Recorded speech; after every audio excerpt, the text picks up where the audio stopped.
Last year I played some of the best guitars I'd ever played in my life. Starting off when I went down to Dawson's for that kind of little shopping trip, I played a handful of custom shop heritage guitars that were all beautiful. I think the highlight for me was that aged gold top H150, stunning instrument, as well as some eye-wateringly expensive Martin acoustics. And then I was lucky enough to spend a few weeks with one of my dream guitars, an Iverson Guitars Dakota. I really got to know that guitar. I'd been dreaming of that guitar for a long time and it delivered on all fronts. And then I was fortunate enough to take ownership of my own custom shop heritage, this H535, which has been an absolute dream to own. All of those guitars are wonderful, wonderful instruments, and you would hope so, because all of those mentioned are north of £4 grand. A lot of money, which I think makes this guitar even more jaw-dropping, because it's half the price of those instruments mentioned above, but gives all of them a run for their money. This is the Carl Longbottom Guitars Gordini, a new model, a new design for him. Let's explore it together.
Carl Longbottom is a luthier not far from here in north of England, with a background in joinery and woodworking. He is a man who is really putting in the hours and the legwork when it comes to making guitars. Not only that, but he is also a man you will see at every UK guitar show up and down the country showing off his guitars, and he has always got a story to tell. And that's just on the face of it, because he's clearly putting in the hours behind closed doors as well, making these things. The attention to detail and the level of finishing on this thing is flawless, and it really feels like a well put together and solid instrument. If you're enjoying this video so far and you like gear like this, you know, stuff that you don't see on every other YouTube channel, then please go down and hit subscribe. It helps me carry on making videos like this. The Gordini is an original design, and it's actually a mirror image that way of another one of Carl's guitars, the Fulvia, I think it's called, and it's a double cut shape, obviously, that I think looks and feels better in person than it does on images. When I saw pictures of this guitar first, I was maybe a little concerned that the body was a bit squashed this way, if you know what I mean, but when you hold it against yourself and when you feel it in your hands, it really works. Especially this kind of upper horn sits really well against the body, and you can feel the guitar resonating against your chest, almost like a bigger bodied guitar like the semi-hollow. I think because that upper horn is sort of sticking out a little more than an SG, for example. Also, when you play a lot of other double cut guitars, they kind of feel like you're playing over here a little bit, whereas this one really feels like it sits well underneath you. The bodywood and the neckwood is Cedrela, which I think is just a name for cedar. And I don't think I've played an electric guitar that's made out of cedar before. And it's really nice. It's lightweight, it's resonant, it's lively, but also feels dense and has a solid nature to it. I know it's probably weird to describe wood as being solid, but you guys probably know what I mean. There's been moments playing this guitar, even unplugged, where I'll hit a note and it just sustains for ages. Even, like I said, unplugged, sometimes it sounds like it's feeding back, which is like an insane thing to experience. We've got a dark Indian rosewood fretboard, and the scale length is 24 5/8 inch, which is slightly shorter than a modern Gibson scale length, but maybe a little closer to a PRS 594 scale length. What's that to say is that it's really, really comfortable, and I personally love the wraparound tail piece. Finished in a high gloss nitro, this is a beautiful Pelham blue, and it's kind of got all the best bits about a good Pelham. It's almost more greeny yellow than it is blue, and I know that this is just going to age really nicely. Okay, next up, let's talk about these pickups, because I have some serious thoughts about these.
Serious talk, the pickups.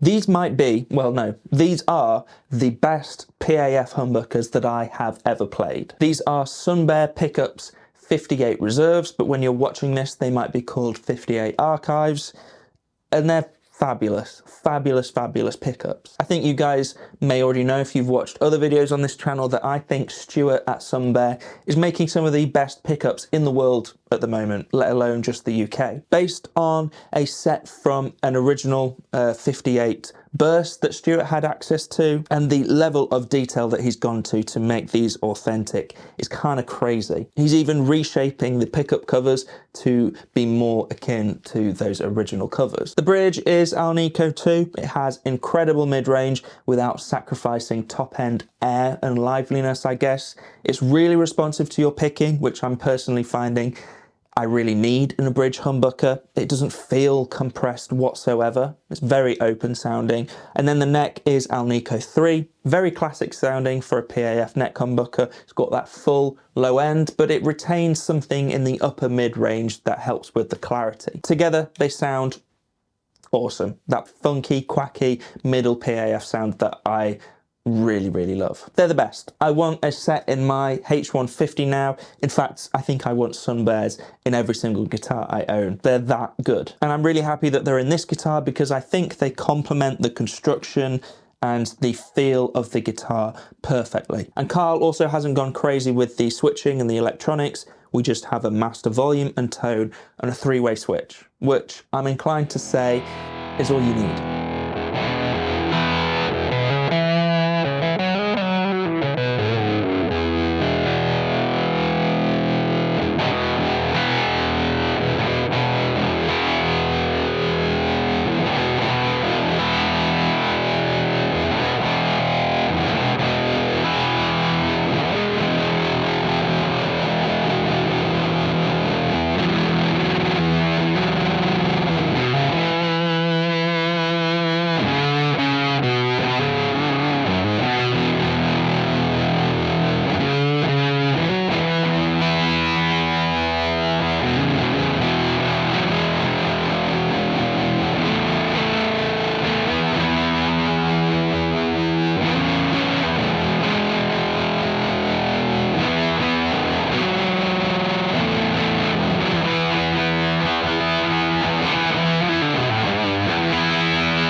I said in a video last week that this was going to be a pretty gloating review of this guitar because I truly love it. And there you have it.